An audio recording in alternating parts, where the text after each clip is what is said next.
السلام علیکم ورحمۃ اللہ وبرکاتہ. الحمد للہ نحمده ونستعینه ونستغفره ونعوذ باللہ من شرور انفسنا وسیئات اعمالنا من يهده الله فلا مضل له ومن يضلل فلا هادي له واشهد ان لا اله الا الله وحده لا شريك له واشهد ان محمدا عبده ورسوله. اما بعد فان خير الحديث كتاب الله وخير الهدي هدي محمد صلى الله عليه وسلم وشر الأمور محدثاتها وكل محدثة بدعة وكل بدعة ضلالة وكل ضلالة في النار. أعوذ بالله من الشيطان الرجيم. بسم الله الرحمن الرحيم. إنما يخشى الله من عباده العلماء. وقال عز من قائل شهد الله أنه لا إله إلا هو والملائكة وأولو العلم قائما بالقسط. وقال النبي صلى الله عليه وسلم خيركم من تعلم القرآن وعلمه. وقال النبي صلى الله عليه وسلم انما النساء شقائق الرجال. اس مسجد کے صدر محترم، یہاں کے منتظمین، اراکین، ذمہ داران، اسی طرح سے آج کے اس اجتماع کے صدر محترم، ناظم محترم جو اس مسجد کے امام و خطیب ہیں برادرم شیخ صابر فیضی صاحب، اور ہمارے بزرگ اور ہمارے بہت ہی زیادہ معزز محترم اور جماعت کی تجربے کار علمی دعوتی شخصیت محترم فضیلت الشیخ خالد جبیل مکی حفظہ اللہ، آپ تمام قابل احترام بزرگوں، قابل احترام ماں اور بہنوں، نوجوان ساتھیوں، تعلیم نسواں کے سلسلے میں کچھ باتیں انشاءاللہ تبارک و تعالیٰ ہم کے سامنے کرنی ہے. دعا ہے کہ اللہ تبارک و تعالیٰ ہمیں اور آپ کو اس موضوع کا جو مقصود ہے، اس کا جو حاصل ہے، اللہ تبارک و تعالیٰ سمجھانے کی اور سمجھنے کی توفیق عطا فرمائے. آمین رب العالمین. اللہ تبارک و تعالیٰ کی کتاب ہو یا نبی کریم صلی اللہ علیہ وسلم کی سنت یا امت کے اسلاف، صحابیات، تابعیات، ان کے بعد کی خواتین، ایسے ہی ان کے بعد کے ادوار میں جو امت کی بہت ساری فقیہات، محدثات، فاضلات، داعیات، راویات سنت موجود ہیں، ان کی زندگیاں محفوظ ہیں. اگر ان تمام کا بالکل سرسری طور پر بھی جائزہ لے لیا جائے تو یہ بات واضح ہو جائے گی کہ علم کا معاملہ، قرآن و سنت کا علم، اللہ تبارک و تعالیٰ کی توحید کا علم، اللہ تبارک و تعالیٰ کی شریعت کا علم، اس کا حکم، اس کی ترغیب، اس کا صلہ دنیا میں، اس کا بدلہ آخرت میں، اسی طرح سے دنیا میں آنے والے، رونما ہونے والے بہت سارے فتنے ہر دور میں، ہر زمانے میں، وہ فتنے ایمان و عقیدے سے تعلق رکھتے ہوں، وہ فتنے عبادات سے متعلق ہوں، وہ فتنے اخلاق و کردار سے متعلق ہوں، وہ فتنے آج کل کے دور میں میڈیا کے فتنے ہوں، یا ایسے ہی بہت سارے باطل پرستوں کے فتنے، ہوس پرستوں کے فتنے، خواہشات نفسانی کے پرستاروں کے فتنے، مادہ پرستوں کے فتنے، ہر طرح کے فتنوں سے بچاؤ کا سبب اور ذریعہ اللہ تبارک و تعالیٰ کی کتاب اور نبی کریم صلی اللہ علیہ وسلم کی سنت کا ہے. پوری تاریخ ہمارے سامنے، پوری تاریخ، ہر دور میں آپ کو اس کی شواہد ملیں گے، اس کے حوالے ملیں گے، اس کے دلائل ملیں گے. آپ اس بات پر پوری طور سے اطمینان ہو جائے گا کہ واقعی اگر کسی بھی قسم کے فتنوں سے اگر نجات حاصل کرنا ہے، قوم کو، سماج کو، خواہ مرد ہوں کہ خواتین ہوں، جوان بچے ہوں یا جوان بچیاں ہوں، اگر فتنوں سے نجات حاصل کرنا ہے تو اس کا ایک ہی سولوشن، دوسرا کوئی سولوشن نہیں، ایک ہی تھیوری ہے، ایک ہی نظریہ ہے، ایک ہی فکر ہے، ایک ہی ضابطہ ہے، اس کے علاوہ کوئی ضابطہ ہے ہی نہیں. اس لیے کہ جو ضابطے یا تھیوریاں، جو نظریات دنیا کے اندر بہت سارے صحیح فتین، اپنے آپ کو دانشور عقل مند سمجھنے والے، یا بہت زیادہ اپنے آپ کو جینیس اور ٹیلنٹ سمجھنے والے، دنیا کا تجربہ، دنیا کی ممالک کا تجربہ، یورپ کا تجربہ، مشرق کا مغرب کا تجربہ رکھنے والے بہت سارے لوگوں نے جتنی تھیوریاں پیش کی ہیں، جتنے نظریات پیش کیے ہیں، وہ بجائے خود فتنہ ہے کہ جائے کہ وہ فتنوں سے بچائیں۔ میرے بھائیوں، اس کو ہو سکتا ہے کہ اس بات کو یا اس طرح کی بات کو ایک آدمی پہلے مرحلے میں نہ قبول کر سکے، پہلے مرحلے میں اس کو نہ مانے، نہ تسلیم کرے، اسے عجیب سا لگے کہ یہ کیا بات ہوئی، ساری چیزیں ناقابل اعتبار ہیں، ساری چیزیں مطلب قابل ذکر نہیں ہے کہ ان سے کوئی شخص اپنے آپ کو فتنوں سے بچانے کے لیے اسے استعمال کرے۔ میرے بھائی، لیکن حقیقت یہی ہے، کسی بھی دور کا فتنہ اگر بچانا ہے اپنے آپ کو، بچنا ہے اگر اپنے آپ کو فتنے سے، تو ایک ہی راستہ ہے کہ اللہ کی کتاب کی روشنی، نبی کریم صلی اللہ علیہ وسلم کی روشنی، سنت کی روشنی اور امت کے اسلاف نے اپنے آپ کو مختلف فتنوں سے بچا کر کے ایک آئیڈیل، ایک نمونہ اور ایک تاریخ جو چھوڑ دیا ہے، میرے بھائیوں، میرے بزرگوں، اس سے ہمیں عبرت اور نصیحت حاصل کرنے کی ضرورت ہے۔ تو بہرحال چند باتیں اس نقطے پر انشاءاللہ تبارک و تعالیٰ ہم اور آپ کریں گے۔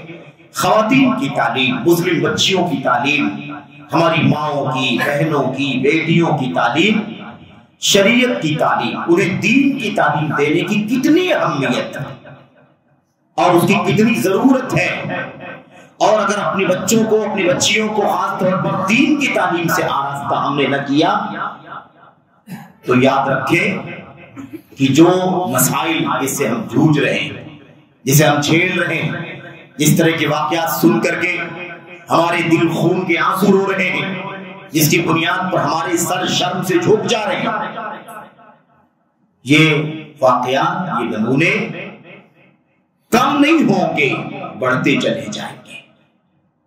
میرے بھائی، دنیا بہت رنگین ہے، مادہ بہت رنگین ہے، اس کے بہکاوے میں، اس کے دھوکے میں انسان آتا ہی، اس لیے اگر اپنے آپ کو فتنوں سے بچانا ہے تو راستہ یہ ہے کہ اللہ کی کتاب اور نبی کریم صلی اللہ علیہ وسلم کی سنت کا علم حاصل کیا جائے، نسل نو کو، نئی نسل کو، امت کی بچیوں کو، امت کی بیٹیوں کو کتاب و سنت کی سچی تعلیمات سے آراستہ کیا جائے، وہ جانے اللہ تبارک و تعالیٰ پر ایمان کیا ہے، اللہ تعالیٰ کا خوف کیا ہے، بے راہ روی، ارتداد، دین سے بیزاری، آبرو اور عزت کا سودا، ایسے ہی بغیر ولی کی نگرانی اور اس کی ولایت کے اپنی مرضی کے مطابق کسی سے نکاح اور شادی کا رشتہ رچا لینا، ایسے ہی اپنی اصل ذمہ داری، بچیوں کی بات چل رہی ہے، اصل ذمہ داری کیا ہے ان کی؟ اصل ذمہ داری ہے کہ وہ اپنی نسل کی حفاظت کریں، بچوں کی تعلیم، تربیت، ان کی دیکھ ریکھ، انہیں بنانا، سجانا، سنوارنا، ان کے اچھا ایمان، اچھا عقیدہ، اچھی عبادت، اچھے اخلاق، کردار، تہذیب، کلچر سے انہیں آراستہ کرنا، اپنے شوہروں کی خدمت کرنا، حیا اور حجاب کے دائرے میں بہت ضروری مسائل جو عورتوں سے متعلق مسائل ہوتے ہیں، ایسے مسائل کی رہنمائی اپنی بہنوں کو، اپنی بیٹیوں کو اور امت کی، ملت کی، معاشرے کی خواتین کو اس کی رہنمائی کرنا، یہ اصل کام ہے۔ یہ کیا ہے؟ یہ اصل کام ہے۔ یہ بھی بہت بڑا مسئلہ ہے اپنے آپ میں کہ مسلم قوم بھی یورپ کے نقش قدم پر، مغرب کے نقش قدم پر، ترقی کے نام پر، آزادی کے نام پر بندشوں کا بوجھ ہے، اس بوجھ سے آزاد کرنے کے نام پر میرے بھائیوں ہماری بہنوں کو بھی ورگلایا گیا، ہماری بیٹیوں کو بھی ورگلایا گیا، قوم کی ملت کی ماں اور بہنوں کو بھی اسی جذبات کی آگ میں جھونک دیا گیا۔ اس لیے آج کتنی ہماری اپنی بہنوں بیٹیاں، جوان بچیاں دوسروں کے ساتھ اٹھتے بیٹھتے، تعلیم یورپ کی ہے، تعلیم انگریزی ہے، تعلیم کالج کی ہے، جاب سرکل ہے، یہاں نوکری، وہاں ملازمت، یہاں آفس میں، وہاں پر نائٹ ہے، ڈے ہے، فلاں ہے۔ ان تمام چیزوں کی وجہ سے آج ہماری بہت ساری بہنیں بیٹیاں بھی ایسی ہیں جو نقاب نہیں استعمال کرتی، حجاب نہیں استعمال کرتی، چہرے پر پردہ نہیں کرتی ہیں، اس کے علاوہ ان کا لباس بدلتا چلا جا رہا ہے۔ میرے بھائیو، رنگینی آ رہی ہے اور ترقی کے نام پر ساری زیب و زینت، سارا بناؤ سگار، سارا میک اپ، جیسے ہم یورپ کی لڑکیوں کو اور یہودنوں کو، کرسچنز کو، غیر مسلموں کو ہم دیکھتے ہیں کہ انہیں اس موضوع سے کوئی لینا دینا نہیں، اسی طرح سے افسوس ہماری بہنیں بیٹیاں بھی اسی راہ پر چل رہی ہیں۔ بہت ساری بہنیں بیٹیاں ایسی بھی ہیں جو گھر سے نقاب میں نکلتی ہیں، اور معاف کرنا مجھے، یہ اگر آنکھوں نے نہیں دیکھا ہوتا تو شاید یہ باتیں ہم یوں ہی بیان کرنے کی بنیاد پر، سنی سنائی بات ہونے کی بنیاد پر آپ کے سامنے بیان بھی نہ کی جاتی۔ گھر سے نقاب پہن کر کے بچیاں اپنے باپ کے سامنے سے، اپنی ماں کے سامنے سے، اپنے بڑے بھائی کے نام کے سامنے سے، اپنی آپا کے سامنے سے، گلی، قوم، قبیلے، معاشرے کے بیچ سے نقاب اور حجاب کے ساتھ نکلنا، اور اس کے بعد بس میں بیٹھنے کے ساتھ ہی نقاب کو بیگ کے اندر، اور نیچے جو کپڑا ہے وہ فرنگی لباس، چست لباس۔ میرے بھائی وہ سب بیان بھی نہیں کر سکتا میں آپ کے سامنے، نہ اپنا وہ طریقہ ہے اور نہ شریعت اس کی اجازت دیتی، لیکن بات حالات کی سنگینی، حالات کی نزاکت اور امت مسلمہ کی بچیوں کی پستی جو ہے، ہمیں اس کا احساس کرنے کی ضرورت ہے۔ تعلیم نسواں کا عنوان امام صاحب نے جو مقرر کیا، جو ذمہ داران نے مقرر کیا، اس کے پیچھے یہ صورتحال مقصود ہے۔ اس صورتحال کا حل کیا ہے؟ کوئی یہ نہ سمجھے کہ میں یہ کہنا چاہتا ہوں کہ دینی تعلیم سے آراستہ کر دیں گے تو بچیاں فرشتے ہو جائیں گے، یہ مطلب نہیں۔ انسان ہونے کے ناطے، بشر ہونے کے ناطے دینی تعلیم سے آراستہ ہونے والی بچیاں بھی کبھی بہک سکتی ہیں، کبھی گناہ کے کام میں ملوث ہو سکتی ہیں، لیکن کم از کم اس تعلیم کے اندر اللہ تبارک و تعالیٰ پر ایمان سینے کے اندر بھرا جاتا ہے کہ نہیں بھرا جاتا ہے؟ اللہ کے خوف کا احساس کرایا جاتا ہے کہ نہیں کرایا جاتا ہے؟ میرے بھائیوں، اللہ تبارک و تعالیٰ کے سامنے جواب دہی کا احساس کرایا جاتا ہے کہ نہیں کرایا جاتا ہے؟ اس کے اندر زناکاری، بدکاری، فحاشی، بے پردگی، آبرو باختگی، بناؤ سگار، اجنبیوں کے سامنے آنا جانا، خلوت میں رہنا، غیر محارم کے ساتھ ساتھ میں اٹھنا بیٹھنا، سفر کرنا، راستے میں چلنا پھرنا، ہنسنا کھلکھلانا، ان تمام چیزوں کی مذمت کی جاتی ہے کہ نہیں کی جاتی ہے؟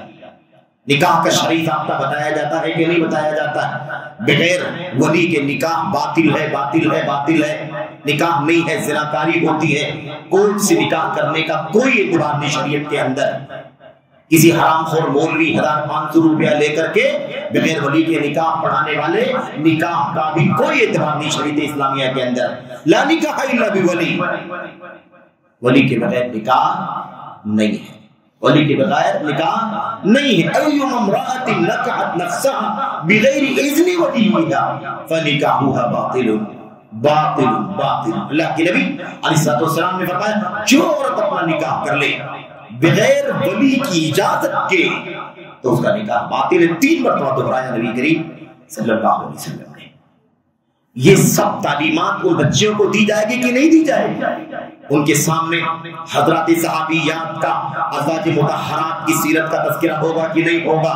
ان کی عفت کا تذکرہ، ان کی پاک دامنی کا تذکرہ، ان کے تقوی کا تذکرہ، ان کی للہیت کا تذکرہ، ان کی نیکی اور صالحیت کا تذکرہ ہوگا کہ نہیں ہوگا؟ ان کے سامنے بہت کچھ ہدایات اور تعلیمات کے اثرات کے نتیجے میں وہ اپنی ایمان کو، اپنے عقیدے کو، اپنی آبرو کو، اپنی ماں باپ کی عزت کو بچانے کی فکر کریں گے کہ نہیں کریں گے؟ یہ مقصد ہے بتانے کا، اور معصوم کوئی نہیں، غلطی تو ہو سکتی ہے کبھی کسی انسان سے۔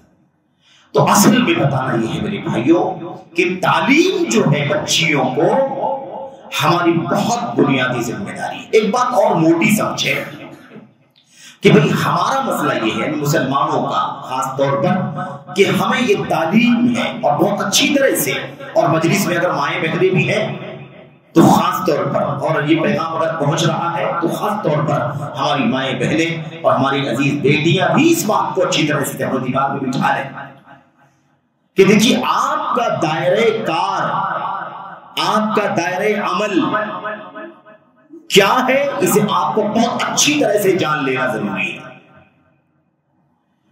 یہ جو نظریہ بن گیا ہے کہ جیسے ساری دنیا کی بچیاں ہے نا، مشرق مغرب کی بچیاں جیسے ہر میدان میں آگے آگے، ہر میدان میں آگے آگے، اور جو کہا جاتا نا مردوں کے شانہ بشانہ، ارے یہ مغربی نعرہ ہے، مغربی یورپ کا نعرہ، یہودیوں کا، عیسائیوں کا نعرہ ہے۔ عورت مرد کے شانہ بشانہ کیسے چل سکتی ہے؟ اس کی فطرت الگ ہے، اس کی طبیعت الگ ہے، اس کا مزاج الگ ہے۔ اللہ تبارک و تعالیٰ نے ہر ایک کو اپنی فطرت کے اعتبار سے ذمہ داریاں دی۔ جو ذمہ داریاں مرد کے سر پہ ڈالی گئی ہیں وہ عورت کے بس کا نہیں ہے، جو ذمہ داریاں عورت کے سر پہ ڈالی گئی ہیں وہ مرد کے بس کی نہیں ہے، وہ ذمہ داریاں۔ اس لیے اللہ تبارک و تعالیٰ نے پیدا کیا، سب کی فطرت الگ بنائی، دونوں کا مزاج الگ بنایا، دونوں کی جسمانی ساخت الگ بنائی، اور دونوں کی جسمانی ساخت کے تقاضے اور اس سے ہونے والے کام اور انتاجات پروڈکشن الگ بنایا۔ اس لیے یہ بالکل غلط بات ہے کہ عورتیں مردوں کی شانہ بشانہ چلیں گی، نہیں، بالکل نہیں۔ مرد حضرات اپنے دائرے کار میں کام کریں گے اور عورتیں اپنے دائرے کار میں۔ ہمارا اصول ہے کہ ہماری بچیاں، ہماری بہنیں، ہماری بیٹیاں، ہماری بیٹیاں، ہماری مائیں، قوم مسلم کی بچیاں بے پردہ نہیں ہو سکتی کسی بھی میدان میں، کہیں بھی، کسی بھی صورت میں، سوائے کوئی مستر ہو جائے، مجبور ہو جائے، جس کے لیے بہت سارے ضابطے ہیں تو الگ بات ہے۔ عام بات یہ ہے بے پردہ نہیں ہو سکتی۔ آپ کون سا کام کرائیں گے، کون سی جواب دلائیں گے، کون سے میدان میں اس کو رکھیں گے جہاں وہ حیا اور حجاب اور چہرے کے پردے کے ساتھ کام کر سکے؟ اجنبیوں کے ساتھ خلوت حرام ہے، تنہائی میں اجنبیوں کے ساتھ نہیں رہ سکتی ہے۔ اور اللہ کے نبی نے فرمایا جہاں بھی ایک مرد ایک عورت تنہائی میں ہوتے ہیں تیسرا شیطان ہوتا ہے کہ نہیں ہوتا ہے؟ یہ ضابطہ ہے۔ تو ہم کیوں اتنا زیادہ اچھل کود کرتے ہیں بھائی، کیوں مغرب کی تعلیم کی طرف بھاگتے ہیں؟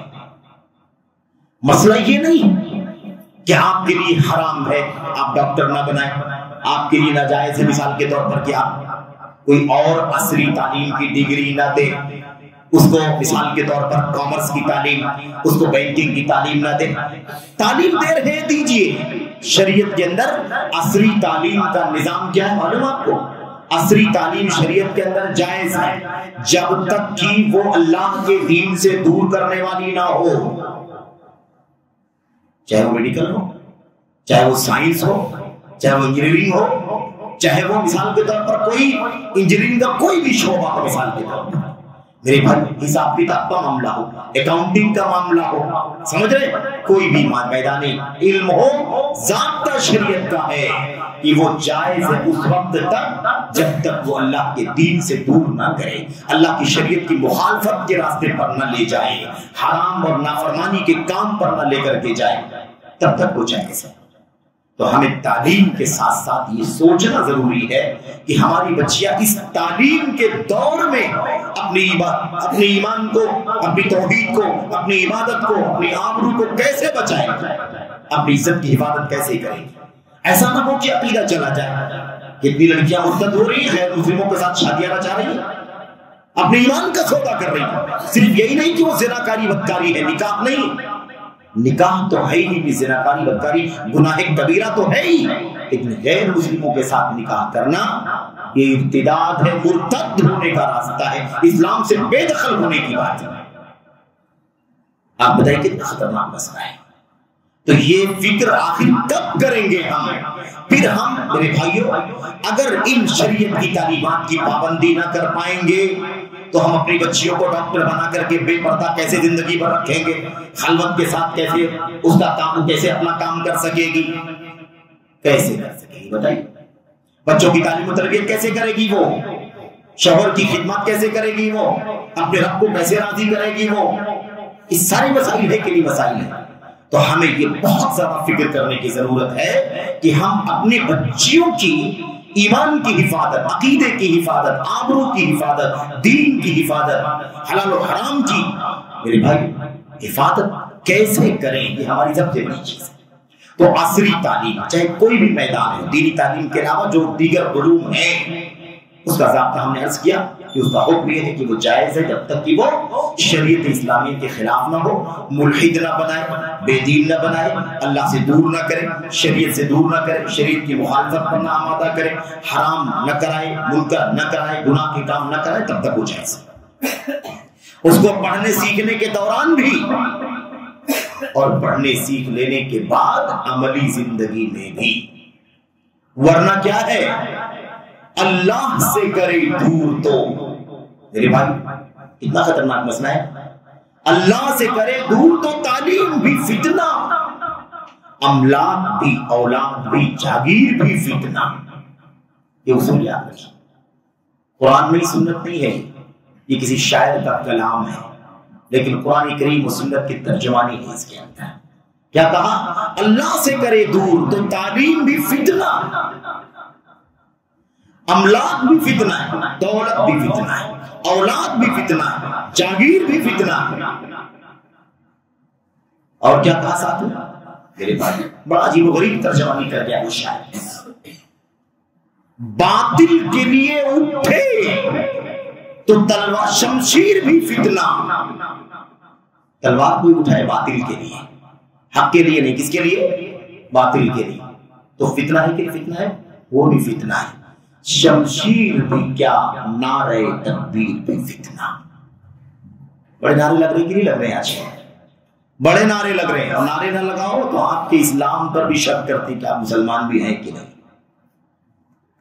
لیکن وہ نعرہ حق کے لیے لگ رہا ہے کہ باطل کے لیے لگ رہا ہے؟ یہ آندولن، یہ دھرنے ہے نا، یہ جلوس، یہ مظاہرے، کیا ہے سب؟ یہ کوئی بھی نعرہ لگاؤ، شریعت میں اس کا کیا حکم ہے؟ شریعت کا ضابطہ ہمیں کیا اس بات کی اجازت دیتا ہے کہ اس طرح اس مناسبت پر نعرے لگائے جائیں؟ تو بہت بنیادی مسئلہ ہے، آپ یاد رکھیں، حق کے لیے سب کچھ ہونا چاہیے۔ میں آپ کے سامنے چند آیتیں، حدیثیں آپ کے سامنے پیش کروں گا، آپ یہ دیکھیں گے اس کے اندر کہ نبی کریم صلی اللہ علیہ وسلم نے بچیوں کی تعلیم کے لیے، مسلم خواتین کی تعلیم کے لیے کتنا اہتمام کیا، کتنا اہتمام کیا، اس کا اندازہ لگائیں گے۔ اور پھر اس کا نتیجہ کیا نکلا؟ وہ جو درس نبوی میں بیٹھنے والی عورتوں نے نبی کریم صلی اللہ علیہ وسلم کی زبان سے علم کتاب و سنت سیکھا، وہ آنے والی خواتین امت کے لیے آئیڈیل بن گئی کہ نہیں بن گئی؟ خدیجہ رضی اللہ تعالیٰ عنہ کا نام کیسے لیا جاتا ہے بھائی؟ اما عائشہ کا نام کیسے لیا جاتا ہے؟ ام سلمہ کا، میمونہ کا، حفصہ کا، زینب کا، دوسری زینب کا، سودا کا، ام حبیبہ کا، سب کا نام کیسے لیا جاتا ہے؟ آئیڈیل۔ امت کی خواتین قیامت تک جتنے بھی آئیں گی سب کے سب کیا ہوں گے؟ انہی کو اپنا آئیڈیل بنائیں گی۔ نبی کریم صلی اللہ علیہ وسلم کی بنا حضرت زینب، ام کلثوم، رقیہ، فاطمہ رضی اللہ عنہا، حضرت ام سلیم، رمیسہ، لمبی فہرست ہے۔ یہ ہماری ماؤں، بہنوں، بیٹیوں کے لیے، امت کی خواتین کے لیے آئیڈیل ہے قیامت تک کے لیے۔ کون سی تعلیم تھی ان کی زندگی میں؟ کون سی روشنی تھی؟ کیا درس لیا تھا؟ کیا سیکھا تھا؟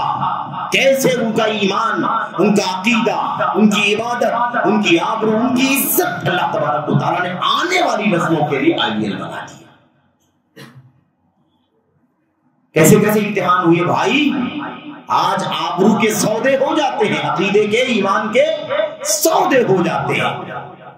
کسی دل کے بیمار نے دھوکہ دے دیا کسی بچی کو، ورغلا دیا، اس کو دھوکہ دے دیا، مال کی لالچ دے دیا، ایسا کر دوں گا، ویسا کر دوں گا، ہم یہ کریں گے، ہم وہ کریں گے، ہم یہاں چلیں گے، وہاں چلیں گے۔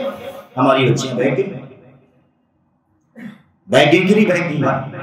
اس کے بعد اللہ کا دین اور نبی اور سنت اور شریعت کا تو میرے بھائیوں جنازہ نکل ہی گیا، اس بیچارے مقدس ماں باپ کی عزت کا بھی جنازہ اٹھ گیا کہ نہیں اٹھ گیا؟ قوم کی ناک کٹ گئی کہ نہیں کٹ گئی؟ اس ایک بچی نے، ایسے واقعات ہماری آنکھوں کے سامنے ہیں۔ ایسے ہی ہماری بچی کسی کالج میں پڑھ رہی ہے، ڈرائیور کے ساتھ اکیلے جا رہی ہے، رکشے میں اکیلے جا رہی ہے، چہرے کا پردہ بھی نہیں ہے، موبائل ہاتھ میں ہے، کانٹیکٹ برابر چل رہا ہے۔ ہمارا کوئی نہ تو ہم نے یہ سمجھا کہ اس بچی کو دین کی تعلیم سے آراستہ کرنے کا کیا فائدہ ہے، اس پر ہم سوچ لیں، اور اگر ہم نے دنیا کی تعلیم بھی دینے کے لیے سوچا تو ہم نے کوئی کنٹرول نہیں، کوئی ضابطہ نہیں، کوئی نگرانی نہیں، کوئی سرپرستی نہیں۔ نتیجہ یہ ہوا ہفتہ عشرہ نہیں گزرا، وہ بچی اسی ڈرائیور کے ساتھ میں یا دوسرے نوجوان کے ساتھ میں کورٹ سے میرج کر کے اسی محلے کی اس بلڈنگ میں باپ رہتے ہیں، سامنے کی بلڈنگ میں آ کر کے کرائے پر روم لے کر کے وہ حرام رشتے والے اکٹھا رہنے لگے۔ ماں باپ کو پتا چلا، سوسائٹی میں پتا چلا کہ ایسا معاملہ ہوا ہے، اس گھر کی بچی ہے، ایسا ایسا اس نے کر لیا ہے اور یہیں آ کر کے رہ رہی ہے۔ لوگوں نے سوچا پولیس کمپلین کر دیا جائے، پکڑوایا جائے، یہ کیا جائے، وہ کیا جائے۔ اس نے اعلان کر دیا، کہا میرے خلاف کوئی کارروائی کرنے کی ہمت مت کرنا، میں آزاد ہوں، 18 سال میری عمر ہے، میں بالغ ہو چکی ہوں، میری مرضی ہے، میں جس کے ساتھ چاہوں گی رشتہ بنا دوں گی، جس کے ساتھ چاہوں گی زندگی گزاروں گی، آپ کو کوئی حق نہیں پہنچتا۔ ماں باپ گھر کے رشتہ دار بلک بلک کر کے روتے تھے، لیکن اس کا بال بیکا نہیں کر سکے۔ میرے بھائیوں، ابھی شیخ ہمارے محترم شیخ خالد جمیل مکی صاحب یہاں بیٹھے ہوئے تھے، تعلیم نسواں کا عنوان انہوں نے سنا تو وہ اپنا ایک واقعہ تجربہ بیان کرنے لگے۔ گورکھپور کے علاقے میں کہا کہ پچھلے 1 سال کے اندر 4 مسلم بچیوں نے غیر مسلموں کے ساتھ نکاح کر لیا۔ کتنے مسائل ہیں میرے بھائی، کتنے مسائل ہیں، المیہ بنا ہوا ہے۔ اخباری رپورٹ اور کورٹ کی رپورٹ جو ملتی ہے میرے بھائیوں، آپ کو حیرانی ہو جائے گی، سینکڑوں کی تعداد میں نام بچیاں مسلمانوں کے گھروں کی، مسلمانوں کی بچیاں، مسلمانوں کی بچیاں، اور سامنے جس سے رشتہ ہو رہا ہے غیر مسلم ہے، ہندو ہے، یہودی ہے، کرسچن ہے، فلاں ہے۔ میرے بھائیوں، نکاح ہو رہا ہے، کورٹ میرج۔ اللہ تبارک و تعالیٰ کا دین، نبی کریم صلی اللہ علیہ وسلم کی سنت صرف واحد راستہ ہے کہ اس کے علم کی روشنی ہی مسلم قوم کو کسی بھی طبقے میں، بڑے ہوں چھوٹے ہوں، مرد ہوں عورت ہوں، ایمان کی رہنمائی کا مسئلہ ہو، عبادات کی رہنمائی کا مسئلہ ہو، جدید اور کرنٹ ایشوز کا مسئلہ ہو، عالم اسلام کے فتنے ہو، داخلی فتنے، خارجی فتنے، ہر طرح کی فتنوں میں رہنمائی کرنے کے لیے یہی ضابطہ ہے۔ اللہ کے نبی صلی اللہ علیہ وسلم نے فرمایا تھا انما النساء شقائق الرجال۔ اللہ تبارک و تعالیٰ نے قرآن کریم کی کئی آیتوں میں تعلیم کا حکم، تعلیم کی فضیلت، اس کا مقام بیان فرمایا ہے۔ ان آیتوں کے اندر کوئی تفریق نہیں ہے، مردوں کی تعلیم ہے، عورتوں کی نہیں ہے، عورتوں کی ہے، مردوں کی نہیں ہے، ایسی کوئی تفریق نہیں ہے، عام بات ہے، ایمان والوں کے لیے ہے، وہ ایمان والے مرد ہوں عورتیں ہوں، میرے بھائیوں، بچے ہوں بچیاں ہوں، مرد ہوں خواتین ہوں، جوان بچے ہوں جوان بچیاں ہوں، سب کے لیے عام بات ہے تعلیم کا حکم، تعلیم کی فضیلت۔ اللہ تبارک و تعالیٰ نے اس سلسلے میں فرمایا شہید اللہ انہ لا الہ الا هو والملائکۃ واولو العلم قائما بالقسط۔ اللہ تبارک و تعالیٰ اپنی توحید کی گواہی دیتا ہے، اس کے فرشتے اس کی توحید کی گواہی دیتے ہیں، اور علم والے اس کی توحید کی گواہی دیتے ہیں۔ علم والوں کے اندر چاہے وہ علم والے مرد ہوں یا علم والی عورتیں ہوں، جن کو قرآن کا علم ہے، سنت کا علم ہے، توحید کا علم ہے، وہ اللہ کی توحید کی گواہی دیتے ہیں، مرد ہوں کی عورتیں، کوئی تفریق نہیں اس کے اندر۔ اللہ تبارک و تعالیٰ فرماتا ہے هل يستوي الذين يعلمون والذين لا يعلمون، وہ لوگ جو علم نہیں رکھتے شریعت کا، دین کا، وہ اور جو علم رکھتے ہیں شریعت کا، دین کا، دونوں برابر کیا ہو سکتے ہیں؟ نہیں برابر ہو سکتے ہیں۔ ایسی بہت ساری آیتیں ہیں، مجھے سب پڑھنا نہیں ہے، اشارہ یہ کرنا ہے کہ ساری آیتیں، ساری حدیثیں ایسے بھی ایمان والوں کے لیے ہے، چاہے وہ مرد ہو یا عورت ہو۔ دین کی تعلیم کا حکم، اس کی تاکید، اس کی اہمیت، فضیلت سب مردوں کے لیے بھی ہے اور عورتوں کے لیے بھی۔ اس کے علاوہ خصوصی طور پر چند اور حوالے جس میں آپ کو اسپیشلی یہ معلوم پڑے گا کہ مسلم بچیوں کو یا خواتین اسلام کو دین کی تعلیم سے آراستہ کرنے کے بارے میں اسپیشلی نبی کریم صلی اللہ علیہ وسلم کو کتنی فکر تھی اور آپ نے کیسے ان کی تربیت کی۔ نبی کریم صلی اللہ علیہ وسلم کی حدیث ہم نے آپ کے سامنے پڑھی، انما النساء شقائق الرجال، عورتیں مردوں کے مثل ہیں، عورتیں مردوں کے مثل ہیں۔ اگر ترجمہ لفظی کیا جائے تو شقائق شقیقہ کی جمع، شقیقہ کی جمع، اور شقیق یا شقیقہ کے معنی سگے کے ہوتے ہیں۔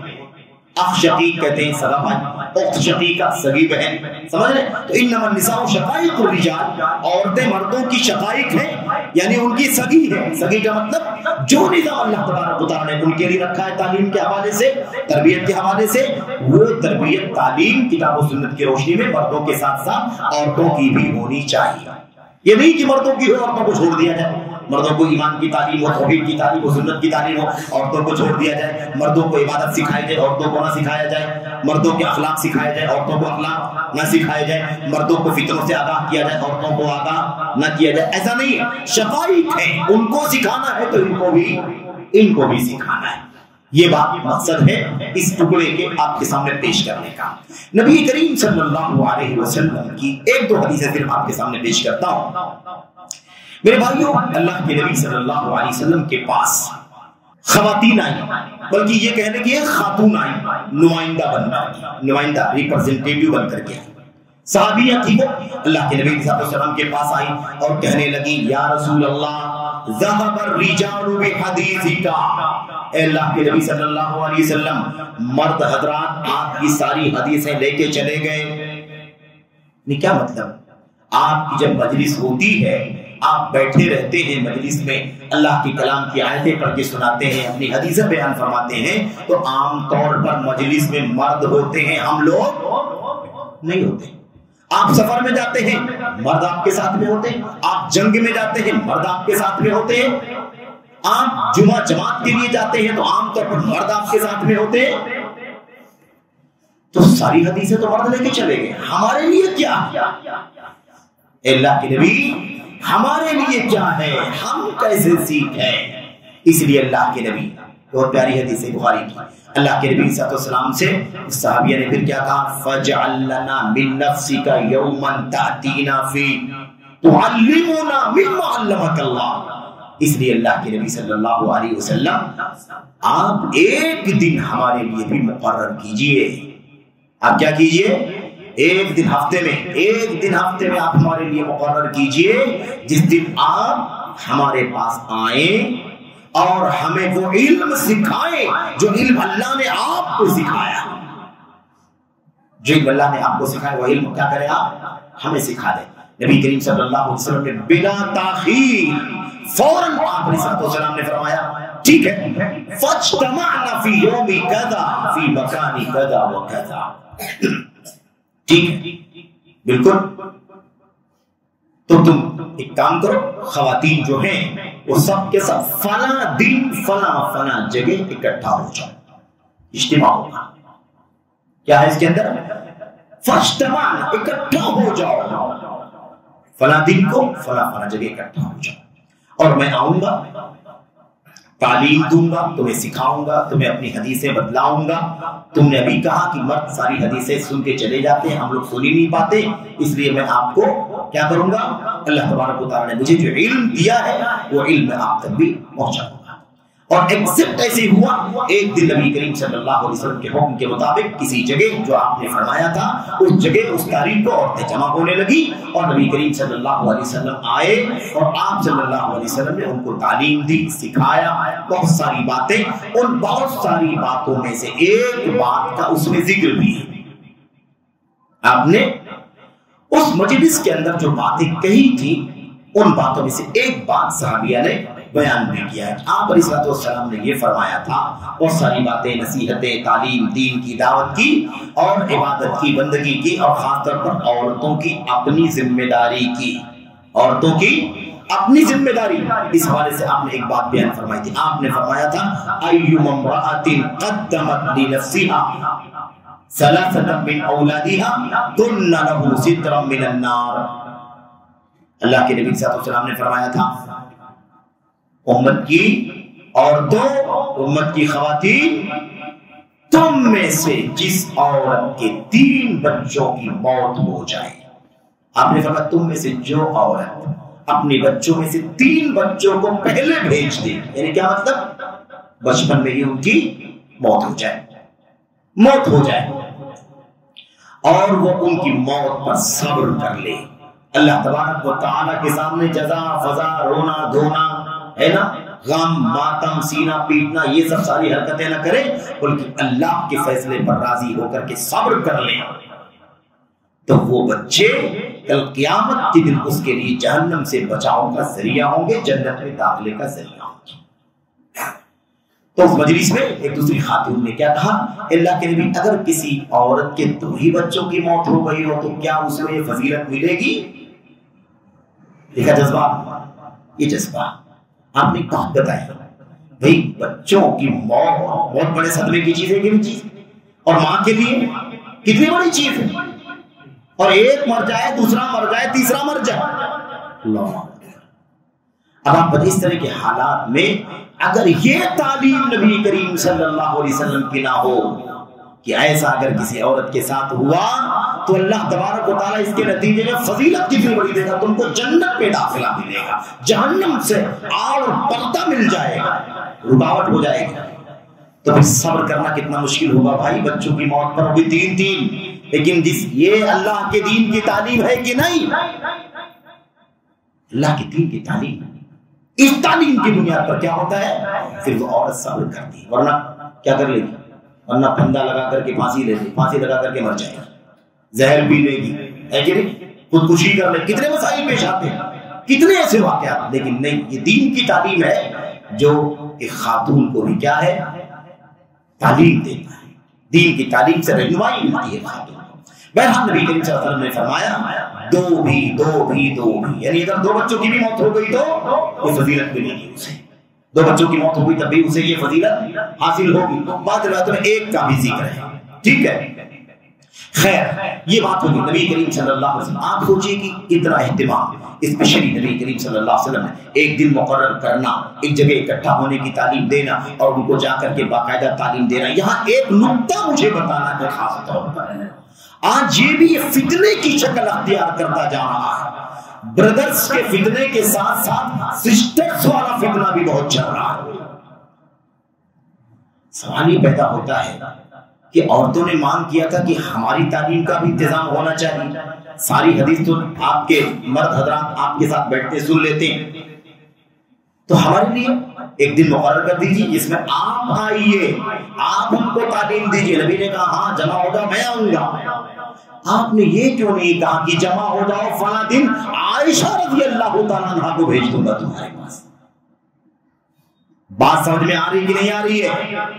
عائشہ عالمہ فاضلہ محدثہ تھی، دنیا کی ساری عورتوں کا علم ایک طرف اور عائشہ کا اکیلے کا علم ایک طرف۔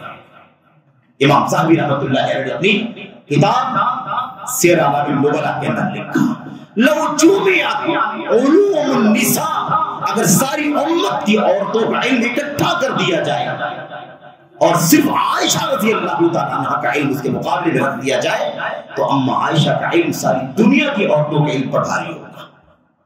اتنی بڑی عالم، اللہ کے نبی نے یہ نہیں فرمایا کہ میں عائشہ کو بھیجوں گا، وہ جائیں گی درس دے دیں گی، تم کو سکھا دیں گی، تم کو تعلیم دے دیں گی۔ آپ نے خود کہا کہ میں آؤں گا تعلیم دوں گا۔ بات سمجھ آ رہی کہ نہیں آ رہی ہے؟ پتہ کیا چلا؟ پتہ چلا کہ علم پھیلانے کا کام علماء کا ہے، چاہے مردوں میں پھیلانا ہو چاہے عورتوں میں پھیلانا۔ اصل کام کس کا ہے؟ اصل یہ مشن مردوں کا ہے۔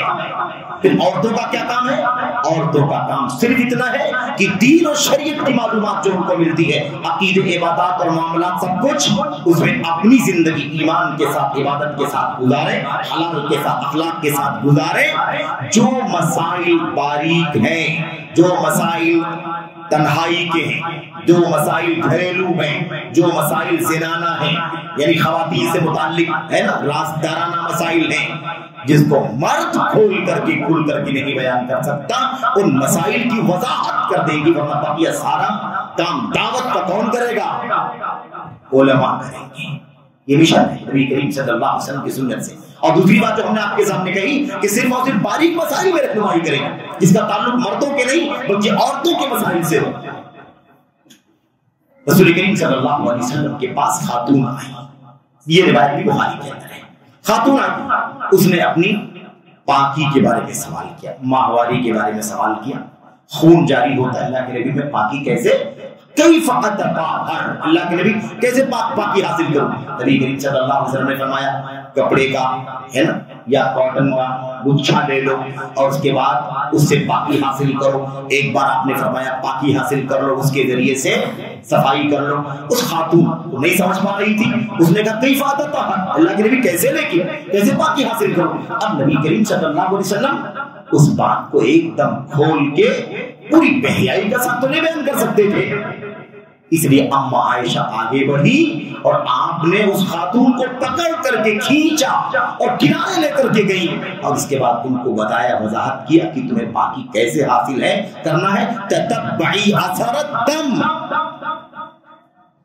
خون کے نشانات کی تلاش کرو، جہاں جہاں خون وہاں پر یہ کپڑے رکھ لیا۔ اللہ کے نبی صلی اللہ علیہ وسلم تو یہ بات سمجھ آگے کہ نہیں آگئی، جو ایسے مسائل ہیں جس کی وضاحت مرد کھول کر کے نہیں کر سکتا، اور قرآن ادب سکھاتا ہے، اخلاق سکھاتا ہے۔ مجھے افسوس ہے ان مولویوں پر، ان داعیوں پر جو عورتوں کے مسائل پر بات کرتے ہیں، خواتین کے مسائل پر بات کرتے ہیں اور بہت بے حیائی کی حد تک زبان کھول دیتے ہیں، ننگے ہو جاتے ہیں اپنی زبان میں، ننگے ہو جاتے ہیں اپنی تعبیر میں، بے حیائی کی حد تک بالکل اوپن ہو جاتے ہیں تقریباً۔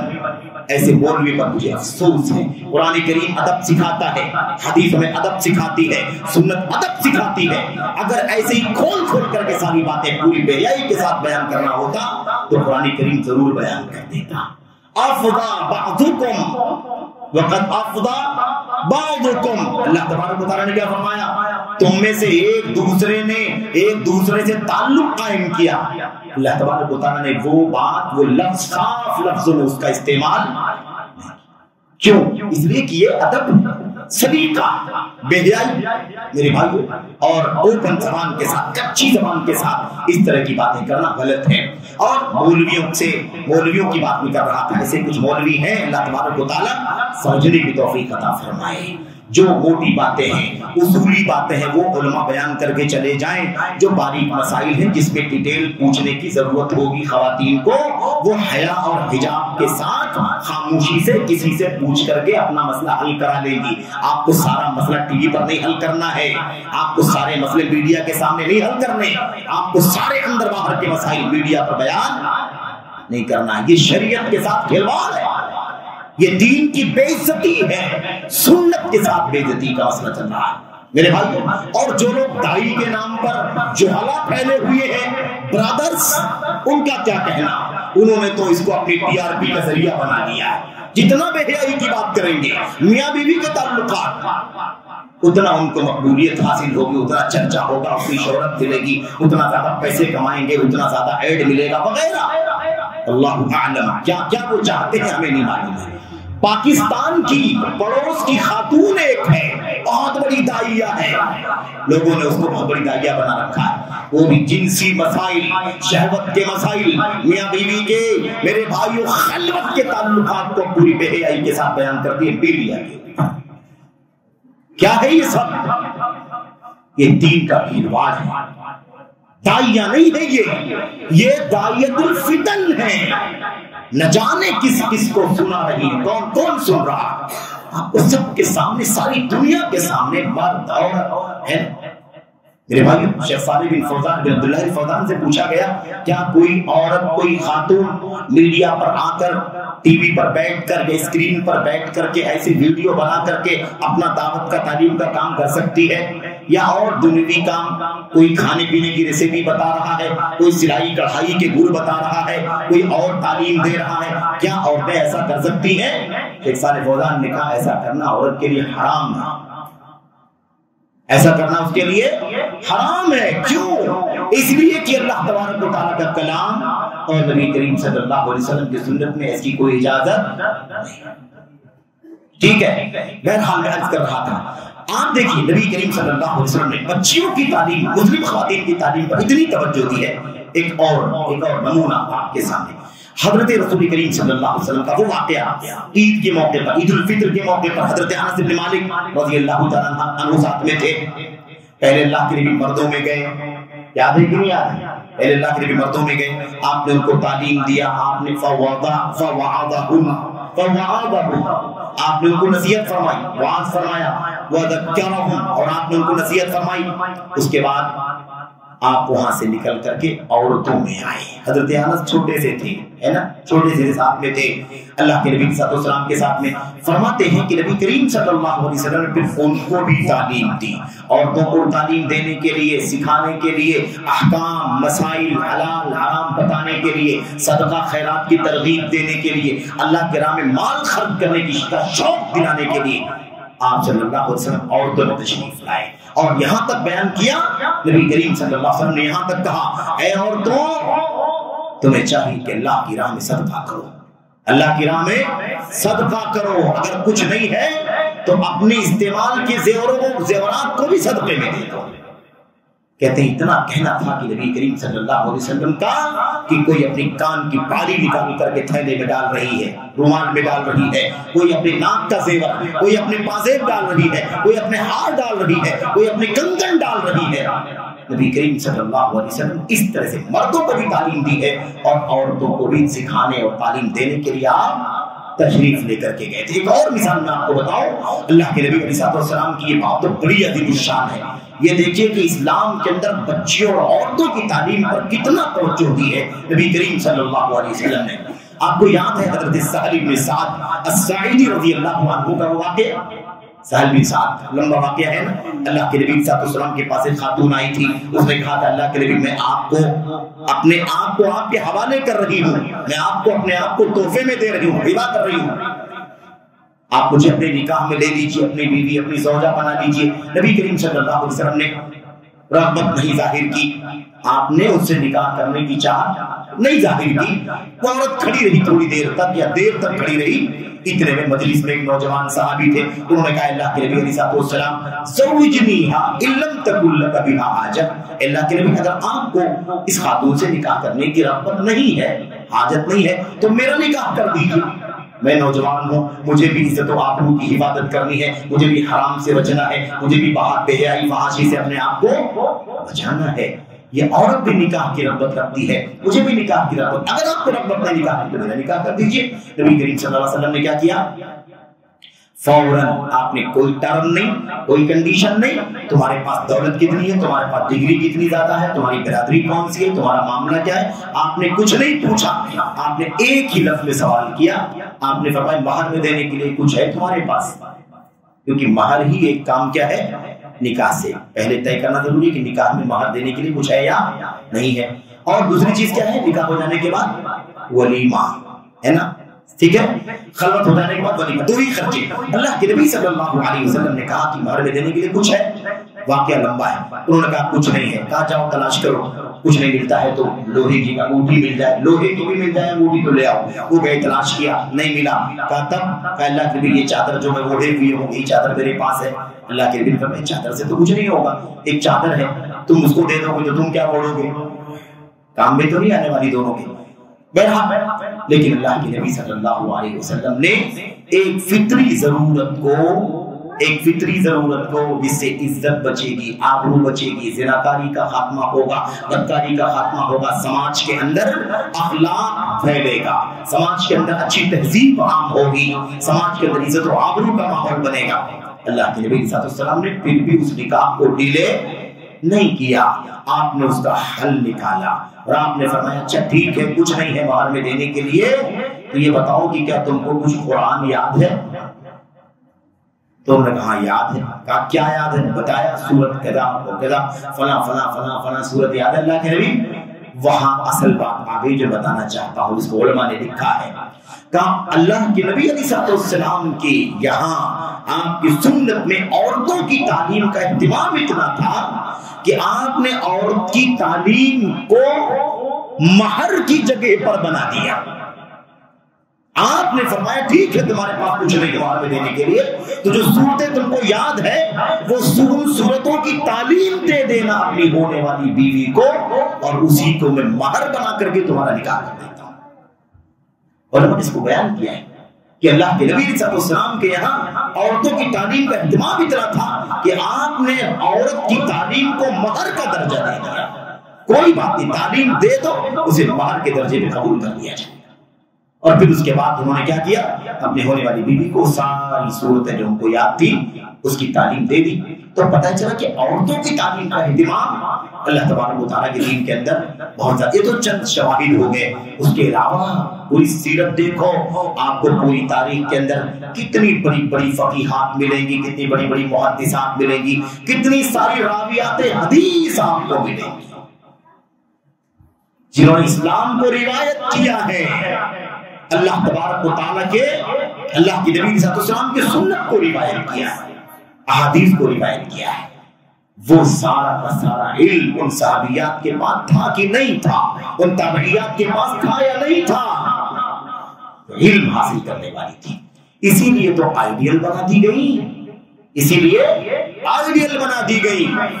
آج ہماری خواتین، ہماری مائیں بہنیں بیٹیاں دین کی تعلیم سے آراستہ نہ ہونے کی وجہ سے غیروں کے دام فریب میں پھنس جا رہی ہیں،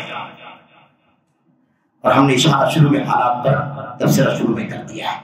اس کے بہت سارے شواہد ہیں، اس کے شواہد ایک تو نہیں ہے، بہت سارے شواہد ہیں۔ ایک بات رہ گئی ہے، وہی میں کہہ رہا تھا کہ آخر عورتوں کا دائرہ کار کیا ہے؟ یہ جاب ہے، یہ سروس ہے، یہ ڈگری ہے، یہ ہے نا بڑے بڑے مناصب پر فائز ہونا ہے، کیا ہے آخر شریعت میں دائرہ؟ حضرت کیا نام ہے صحابیہ اشہریہ رضی اللہ عنہ، انصاری صحابیہ ہے، خطیبۃ الانصار، انصاری خواتین کی خطیبہ، یعنی آواز خطیبانہ اور اللہ کی کلام نبی کی سنت کو پڑھ کر کے سکھانے والی، تعلیم دینے والی انصاری خواتین کی ایک بہت ہی عظیم الشان۔ میرے بھائیوں، اللہ کے نبی صلی اللہ علیہ وسلم کے پاس آئی اور کہنے لگی، اے اللہ کے نبی صلی اللہ علیہ وسلم، واقعہ تقریباً سارے سیرت نگاروں نے اپنی کتابوں میں لکھا ہے، خاص طور پر حافظ ابن حجر رحمۃ اللہ علیہ نے اپنی کتاب الاصابہ میں نقل فرمایا ہے، اور دیگر بہت سیرت نگاروں نے صحابیات کی زندگی، صحابہ کی زندگی لکھنے والے علماء نے۔ تو کیا کہا، آئی کہنے لگی اللہ کے نبی صلی اللہ علیہ وسلم، میں بہت ساری خواتین کی طرف سے نمائندہ بن کر کے آپ کے پاس آئی ہوں، خواتین کے پاس سے نمائندہ بن کر کے آپ کے پاس آئی ہوں، اور جو بات میں آپ سے کہنے جا رہی ہوں یہ بات بہت ساری خواتین باہر ہیں جو مسجد کے اندر نہیں آئی ہیں، لیکن یہی بات کہہ رہی ہے جو میں آپ کے پاس کہنے کے لیے آئی ہوں۔ انہوں نے مجھے نمائندہ بنا دیا، کہو کیا کہنا چاہتی ہو؟ اللہ کے نبی صلی اللہ علیہ وسلم نے جب سوال کیا تو اس اشعریہ انصاریہ خطیبہ خاتون نے کیا کہا کہ اللہ کے نبی مجھے سوال یہ کرنا ہے، اور ساری عورتوں کو، کہ مرد حضرات جو ہیں وہ بہت ساری نیکیاں ان کو ملتی ہیں، وہ جمعے کی نماز پڑھتے ہیں، وہ باجماعت نماز مسجد میں پڑھتے ہیں، وہ آپ کے ساتھ جنگ میں رہتے ہیں، وہ آپ کے ساتھ ہجرت کرنے کے لیے باہر نکلتے ہیں، وہ مختلف کاموں کے لیے، خیر کے کاموں میں، جنازے میں حاضر ہوتے ہیں، دفنانے میں حاضر ہوتے ہیں، بہت سارا ثواب حاصل کرتے ہیں۔ ہمارا مسئلہ کیا ہے؟ یہ دیکھیے صحابیہ بتا رہی ہے کہ ہم صحابیات، اللہ کے نبی، ہم صحابیات کا کیا کام ہے؟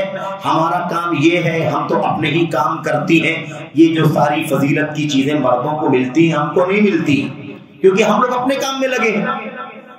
وہ چانس جو مردوں کو ملتا ہے وہ چانس ہم کو نہیں ملتا، تو ہمیں فکر یہ ہے کہ اتنا سارا ثواب جو مردوں کو ملتا ہے، باہر نکلنے، جنگ ہے، جہاد ہے، جمعہ ہے، جماعت کی نماز ہے، جنازے ہیں، ہم لوگ اپنے کام میں رہتے ہیں جو اللہ نے ہماری ذمہ داری بنائی ہے، تو کیا ہم کو وہ سارا ثواب ملے گا یا نہیں ملے گا؟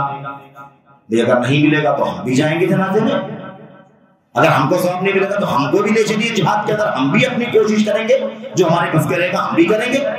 ہم کو ثواب نہیں ملے گا تو ہم کو بھی جماعت اور جمعے کے ساتھ نماز میں پڑھنے کے لیے پابندی کیجیے، ہم پابندی سے نماز پڑھیں گے، ہم کیوں ثواب سے محروم ہیں؟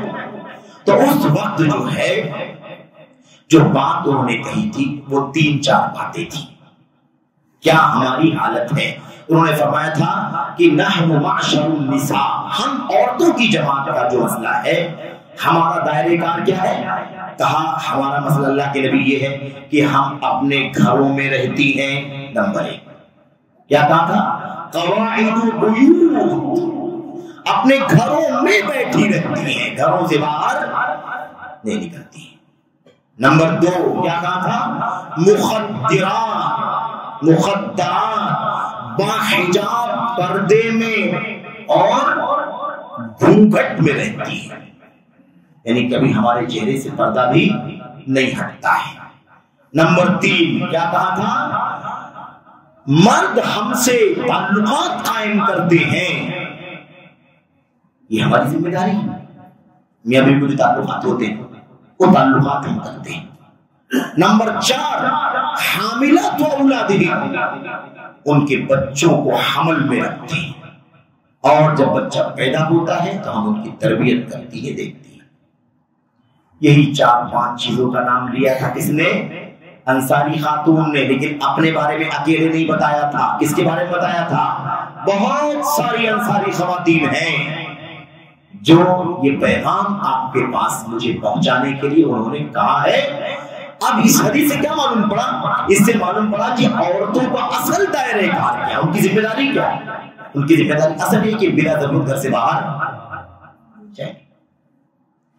ان کی ذمہ داری ہے کہ وہ گھر کے اندر بھی حجاب کے ساتھ میں رہیں گی، ایسا نہ ہو کہ گھر میں رہتے ہوئے بھی کسی کے سامنے ان کا چہرہ ظاہر ہو جائے، ہے نا؟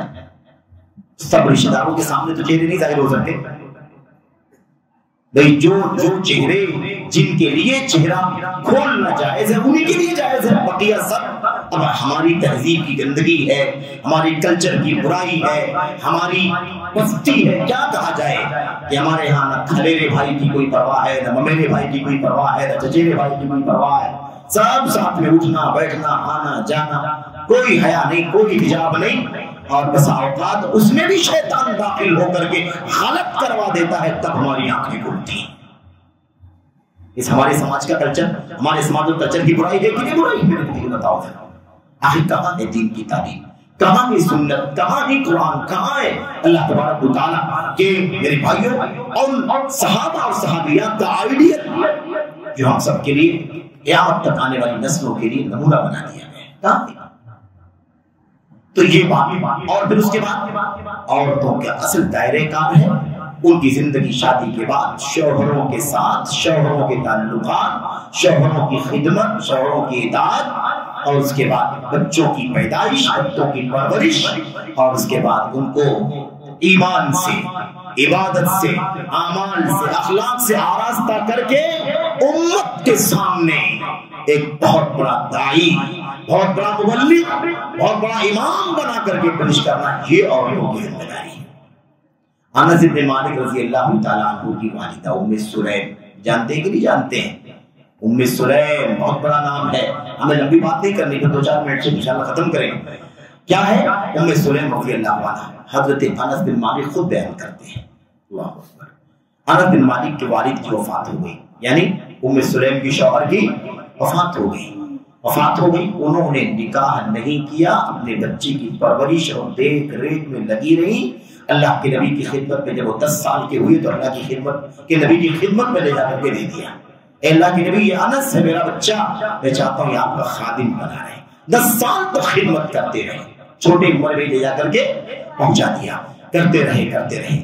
جب وہ اللہ کے نبی کی خدمت میں رہ کر کے آپ کے سفر میں، آپ کے حضر میں، ہے نا، آپ کی صلح میں، جنگ میں قرآن کی آیتیں اتر رہی ہیں، انس بن مالک سن رہے ہیں، ہے کہ نہیں؟ حدیثیں بیان ہو رہی، اللہ انس بن مالک سن رہے ہیں، جنگ میں ہے انس موجود ہیں، سفر میں ہے انس موجود ہیں، ہر جگہ انس موجود ہیں۔ انس سیکھ کے علم حاصل کر کے قرآن سنت امام ہو گئے۔ کیا ہو گئے؟ امام انس بن مالک دعا کرتے ہیں، کہتے ہیں رحم اللہ امی، اللہ میری اماں پر رحم فرمائے، جنہوں نے مجھے پالا پوسا، تعلیم تربیت دے کر کے اس مقام پر پہنچا دیا کہ میں آج تمہارے سامنے اللہ کے نبی کی سنت اور قرآن کریم کا ایک عالم بن کر کے بیٹھا ہوں گا، جنہوں نے میرے لیے بے انتہا قربانیاں دی۔ تو دائرے کار یہ ہے، جب ہماری مائیں بہنیں بیٹیاں اپنا دائرے کار نہ جانے، اپنی ذمہ داری ان کو معلوم ہی نہ ہو، اور اپنی ذمہ داری معلوم ہو اور نہ ادا کریں یا معلوم ہی نہ ہو، تو بھلا بتائیے کہ نسلیں کہاں سے اچھی پیدا ہوں گی؟ اچھے علماء، اچھے اخلاق والے، اچھی تربیت والے، اچھے داعی، اچھے محدث، اچھے مفکر ایسے کہاں پیدا ہوں گے؟ اچھے فقہاء کہاں سے پیدا ہوں گے؟ میرے بھائی آج کیا حالت ہے؟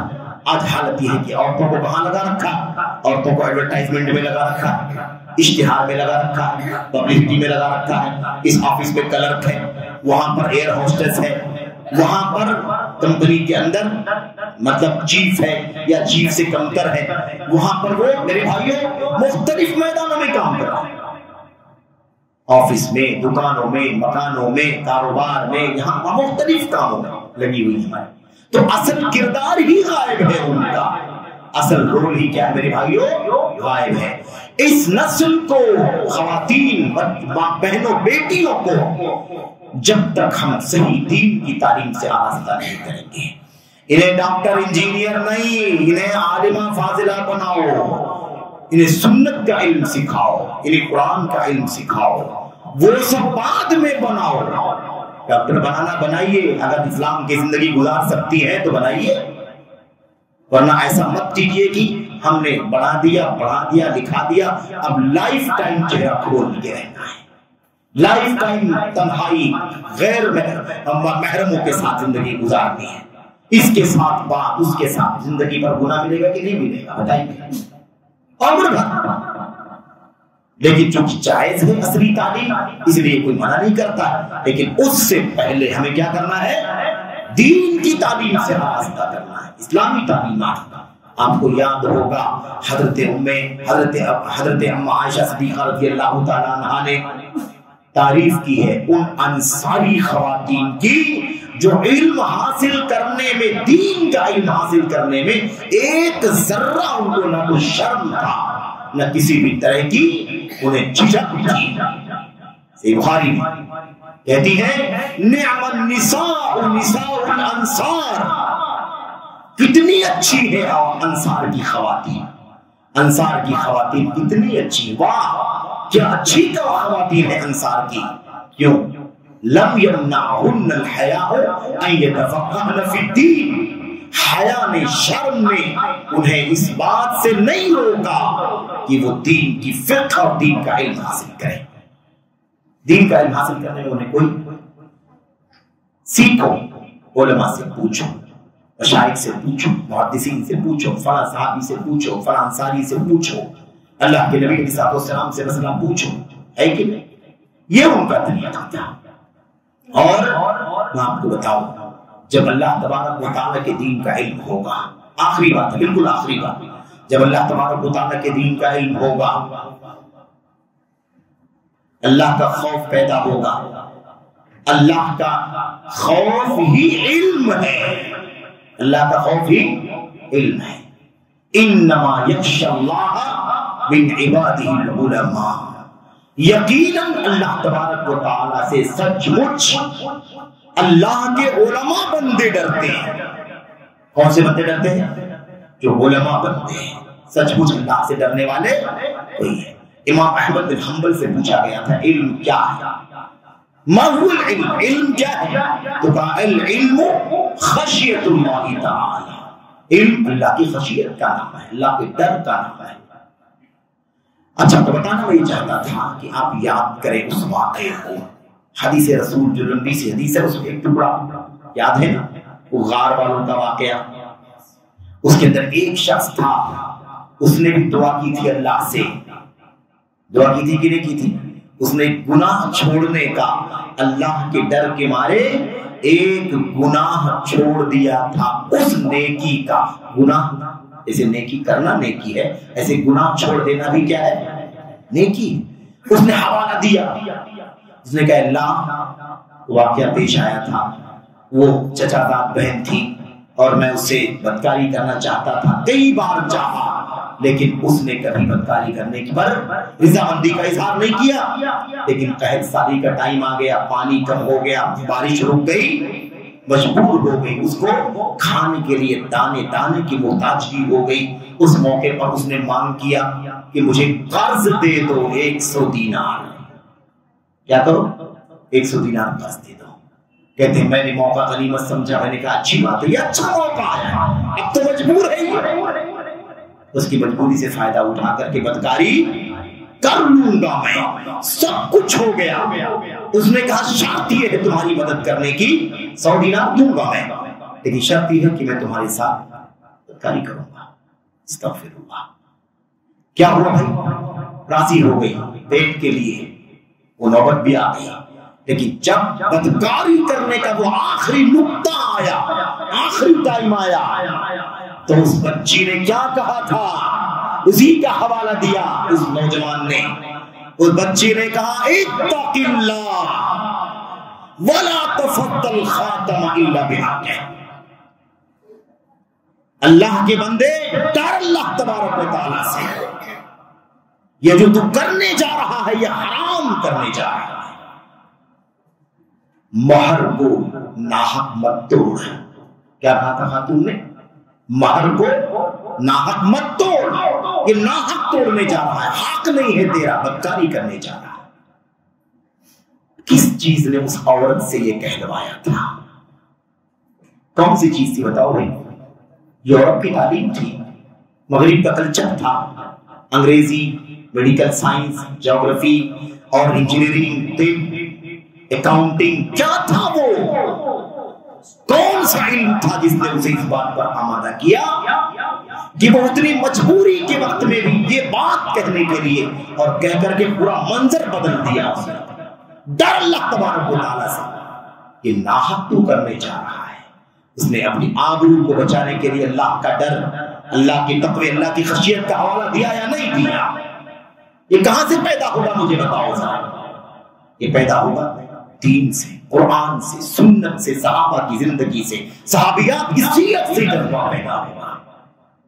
تو بچیوں کو، عورتوں کو دین کی تعلیم سے آراستہ کرو. بزرگوں، بڑوں، بھائیوں، بہنوں، اللہ واسطے دین کی تعلیم سے پہلے آراستہ کرو تاکہ وہ قلعے میں بند ہو جائے.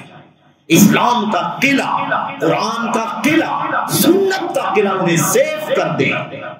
دنیا کی کوئی طاقت ان کے ایمان پر ڈاکے نہ ڈال سکے، ان کے آبرو سے کھلواڑ نہ کر سکے، ان کے جسموں سے کھلواڑ نہ کر سکے. کوئی طاقت ان کو اس بات پر آمادہ نہ کر سکے. مال کا حوالہ دے کر کے، شہرت کا حوالہ دے کر کے، ڈگریوں کا حوالہ دے کر کے، اور بلڈنگوں اور بنگلوں کا حوالہ دے کر کے کوئی غیر ان کو اپنے دام فریب میں پھانسنے میں کامیاب نہ ہو سکے. تو یہی ہے قلعہ، قرآن سنت کی تعلیم. اور یاد رکھو اللہ کے خوف کے سوا کوئی چیز کنٹرول نہیں کر سکتی.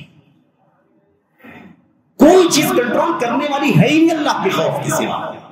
آپ کو آخری ایک حدیث اور پیش کر کے بات ختم کر دیتا ہوں. نبی کریم صلی اللہ علیہ وسلم بڑی پیاری حدیث ہے. اور آج کل کے میڈیا کے اس دور میں فتنہ بہت بڑھ گیا ہے. پتہ بھی نہیں، ہم نے موبائل دے دیا ہے، پتہ نہیں بچی کس سے رابطے میں ہے، کس سے کانٹیکٹ میں، کس کا فوٹو آ رہا ہے، کس کا ویڈیو چل رہا ہے، کس کا کیا آ رہا ہے، کہاں اپوائنٹمنٹ ہو رہا ہے، کہاں سے مل رہا ہے، کیا کچھ نہیں پتا ہم کو. آپ کو پوری دنیا چل رہی ہے اور ہم کو پتہ بھی نہیں ہے. تو آخر اس پر کنٹرول کرنے کے لیے راستہ کیا ہے؟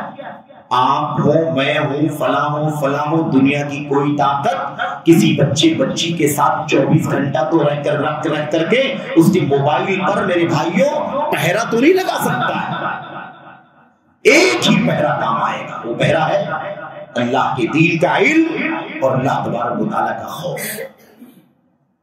ثوبان رضی اللہ تعالیٰ بیان کرتے ہیں اللہ کے نبی علیہ السلام نے فرمایا لَأَعْلَمَنَّ أَقْوَامًا مِّنْ أُمَّتِي يَأْتُونَ بِحَسَنَاتٍ كَأَمْثَالِ جِبَالِ تِهَامَ بَيْضَاءَ.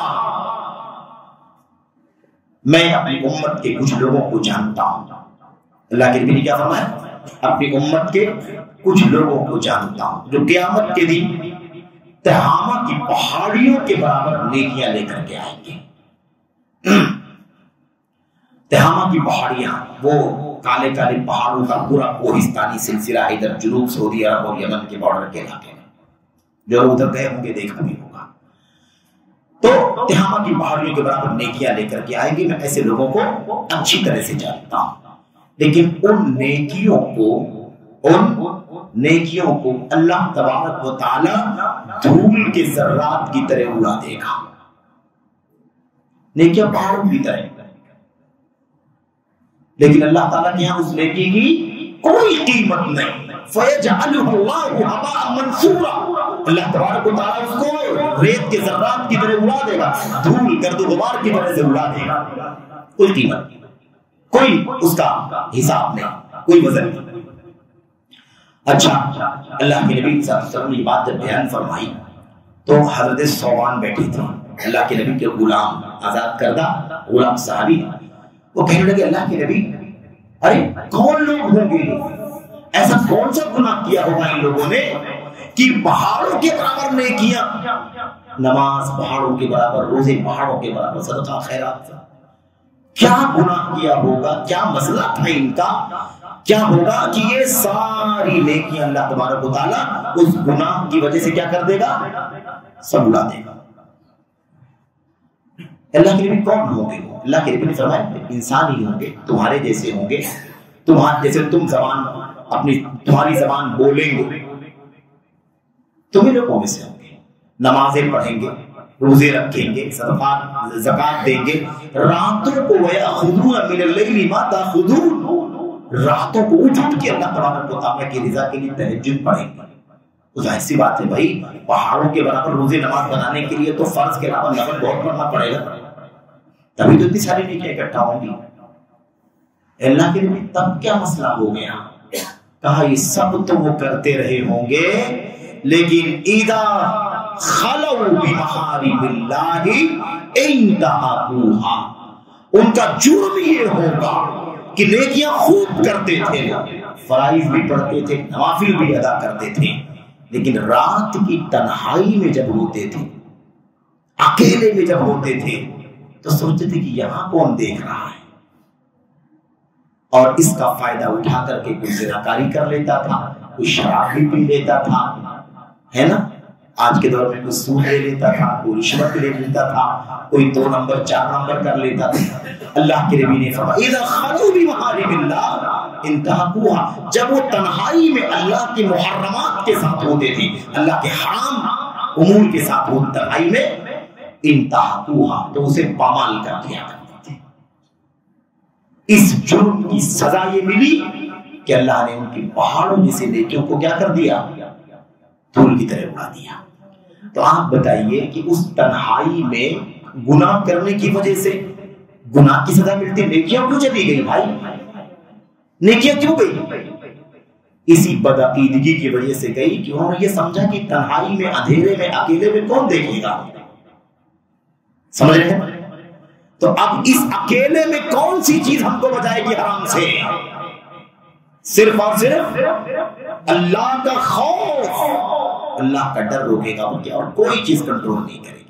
ان الذین یخشون ربهم بالغیب لهم مغفرۃ واجر کریم، جو لوگ بن دیکھے، دیکھا نہیں ہے، بن دیکھی اللہ تبارک و تعالیٰ سے ڈرتے ہیں، اپنے رب سے بن دیکھے ڈرتے ہیں، لهم مغفرۃ، ان کے لیے بخشش ہے، واجر کریم، اجر عظیم، اور بہت بڑا اجر و ثواب ہے. تو یہ بہت بنیادی چیز ہے، اللہ کی خشیت، اللہ کا خوف. تو اللہ کا خوف خشیت کے لیے ایک ہی راستہ ہے، اللہ کی کتاب، نبی کی سنت. جتنا قرآن پڑھو اتنا اللہ کا ڈر دل میں پیدا ہوگا، جتنا سنت سے قریب ہوگا اللہ کا ڈر دل میں پیدا ہوگا. جتنا صحابہ اور صحابیات کے واقعات پڑھو گے، ان کے آنسو بہانے کے واقعات پڑھو گے، انہیں اللہ کے ڈر سے رونے کے واقعات پڑھو گے، اتنا ہی زیادہ آپ کے اور ہمارے دل میں اللہ کا خوف پیدا ہوگا. حضرت اما عائشہ کھڑی ہو کر کے نماز پڑھ رہی تھی. کون سی نماز تھی؟ وہ چاشتی کی نماز تھی. رونے کی بات آ گئی تو مجھے ایک واقعہ یاد آ گیا.